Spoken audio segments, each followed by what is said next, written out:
second full day in St. Petersburg, and we are waiting for our Yandex taxi, and then we're heading to Catherine Palace today. It's noisy, side of the road. I'm still sick. Like how long? 45-minute drive?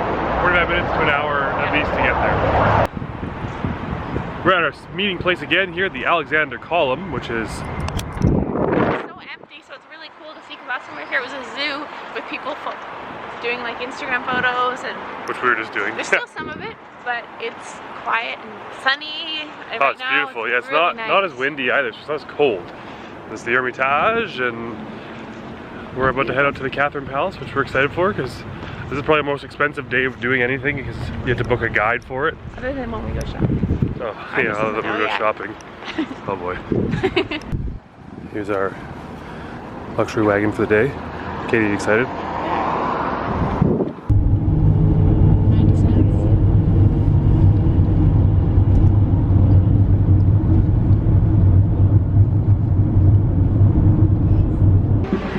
We have arrived at the town of Pushkin, and we're at the Catherine Palace. We've got a fun little band up here playing for us. Fun. This is located outside of the town, is what you're gonna say? No, actually. Because she didn't like the breeze from the sea, and so they built her palace inside. Mark's never done that. Yeah, because the Peterhof Palace is right on the water, and it's very windy. I don't like it. Fun facts though here for when you're booking this, you can try and book them online, buy tickets online to come here without doing a tour. But you have to book it 2 weeks out, and if you don't book it the minute they come on sale, like literally the minute they come on sale, you'll miss them. Like I was on the website the very minute they went on sale, and had them in my cart, but by the time I checked out, like a minute later, they were already gone and I lost them. Like 100 seats, so they released. Yeah, they only release 100 tickets like a day, but all the Russian tour agencies just sit on the site, buy them all up, boom, boom, boom, real quickly, and then you'll have no chance of getting tickets.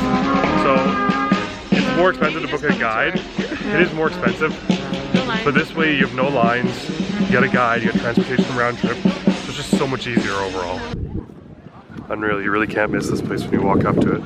Dun, dun, dun. It's just like so blue and gold, and it almost looks fake. The camera won't even do it justice. It literally is just so beautifully manicured. So if you come here with the tour guide, sorry, you come in here, or if you have prepaid tickets. If you don't have prepaid tickets, you might wait for several hours. Oh, hello, friend. Several hours in lineup. You can literally wait for like 5 hours trying to get into this place. So book a tour. Don't just come wait in line. There's the entrance here of Catherine Palace. Did you catch that?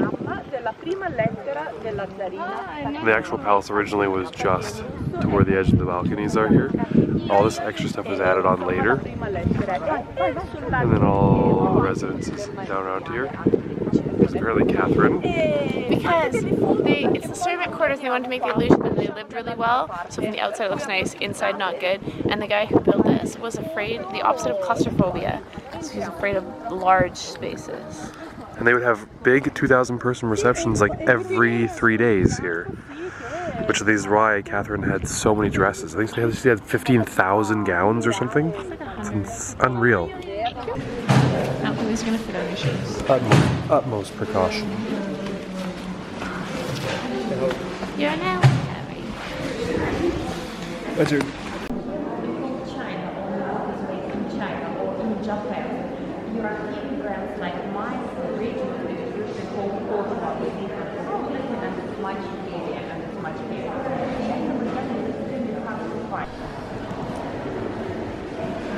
This hallway is 25 rooms deep. If you look all the way down that hall, it looks like it's a giant mirror, but it's 25 rooms, and that's what we're going through right now, through the palace.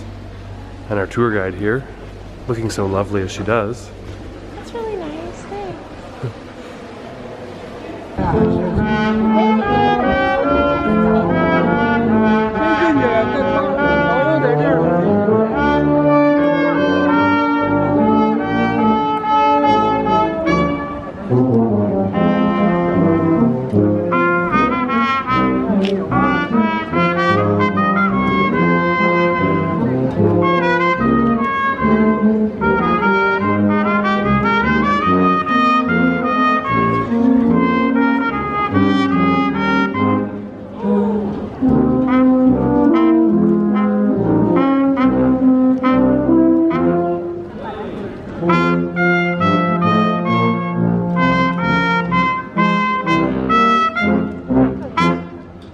So this is Catherine, who is actually the first owner of this place, and she was married by Peter the Great, and she was actually the laundry maid that he met and married.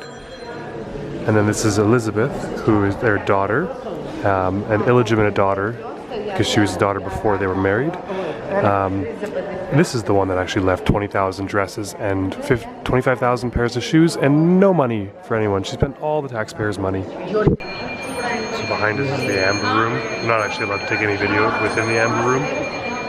You can see it behind my head. But no videos or photos allowed in there. And that's actually not the original amber room. It was taken by Germans in the war, and they recreated it piece by piece to completely mimic identically what it looked like. I'd like you to tell me some fun facts about the German-Russian relationships. Oh, yeah, that's really cool. So they teach the kids in school because Nazis killed more people in Russia than all of Europe combined. 40 million. 40 million people, so that it has to be, should never be forgotten, but it has to be forgiven, and it was a different generation that kids were raised as soldiers and they were taught to kill, but that you have to move on, which seems to be the sentiment around the world, which I think is really cool. So she said they specifically identify them as Nazis versus now Germans, like almost like two different people, to be able to identify that difference.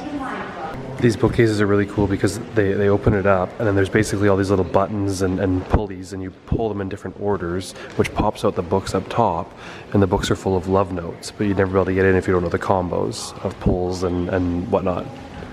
And they're sort of scattered throughout the museum or mansion. So this is Catherine the Great II. Catherine II wasn't actually related to Peter the Great. They weren't even married. They ruled 50 years apart. I'm sure I'm butchering some of this history and where everyone comes in, but doing our best. There's so much. We just finished on the inside of the palace, and now we're going to do the gardens. But it's really interesting because it sounds like Catherine the Great II was quite good for the country. She's the one that developed she sold all the dresses of Elizabeth and put it into the schools and hospitals and money for the people. I'm pretty sure that sounds like it could be accurate, but I don't know. History could be completely wrong. That's just what we're told. But it sounds like she's been pretty good for the country, or she was at least in her time of ruling. There's so many Asian tour groups that come through here, and there's so much hate from the Russian tour guides. It's really interesting because they say that basically like they have illegal guides that come in and will guide for a group for like $20 for the day, whereas Russian tour guides are like $50 an hour, which is pretty standard. That's like normal tour guiding prices, but it's just really interesting because we see them all over the world, but it's just like there's so with the racism. Yeah, they're very blunt and very Russians are very, very blunt, but like, I think it's maybe a language barrier as well, but there's a couple people whose English is their first language in our group, and everyone's face is kind of like, oh. It's pretty funny, but it's really interesting too. Yeah, no, it amuses me. I love people that are blunt. I'm all about it. I should note too, when we talk about the other foreign tourist groups here, that this is a very popular place because of the Amber Room, because it's supposed to be very good for like this magical powers. Yeah, it has like some sort of powers over like the soul or spirit. I don't know exactly. I don't know. If you know, you can comment below. But it's a very special place for them, and so that's why it's very, very popular for that. And it's a part of the cruise ship tours. People that come, you can get a special visa, and you can only leave the ship with a tour guide group, and so this is one of the spots on there. So, but we got really lucky. Everything was quiet. Yeah, it's been great. It's beautiful. I have no issue with tour groups from different countries, like local people do. I think it's great. Apparently it's an issue. But it's nice because this city itself gets very, very busy because of all the cruise ships that come through. Yes. Compared to somewhere like Moscow, which will probably be much quieter because you have to have a proper visa for that. And versus being able to just come on a huge ordeal, and so you have to really want to come to Russia to do all that work. Yeah, so definitely a lot more work. This is the garden that Catherine the Great would wander, and she actually has this private one down here is where she'd wander, so no one else would be there, because the garden stretches out. Elsewhere, this one's very manicured. I can't remember what they called this one, but this is French style? French. And the other one's English style, which means like wild.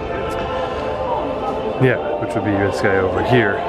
But make no mistake, this is 100% man-made, the lake and all, but it's meant to look wild. And then this is the balcony where she'd walk if it was rainy, which is apparently a lot in St. Petersburg. And this is Katie's replica. My hand necklace. Oh. That's the one thing that whets the appetite. So that's the church.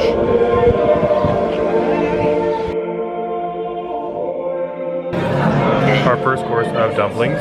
So this is lamb, and then that is spinach and cheese.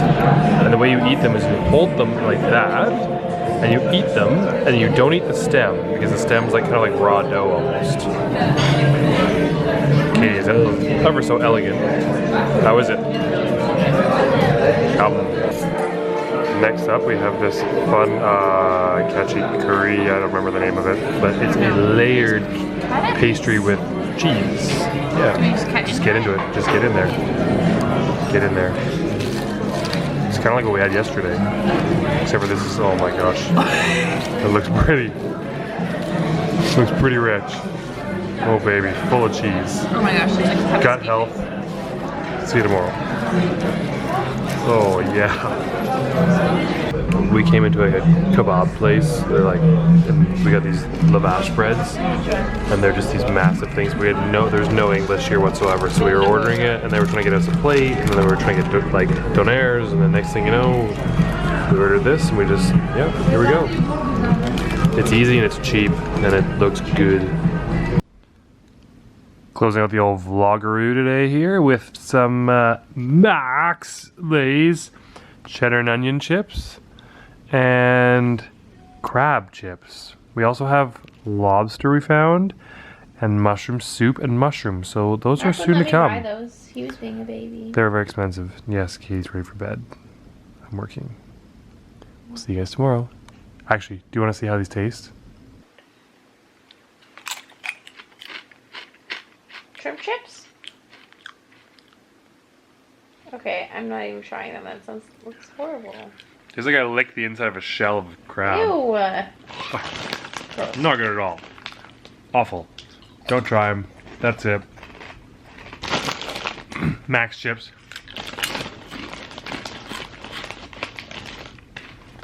Yeah.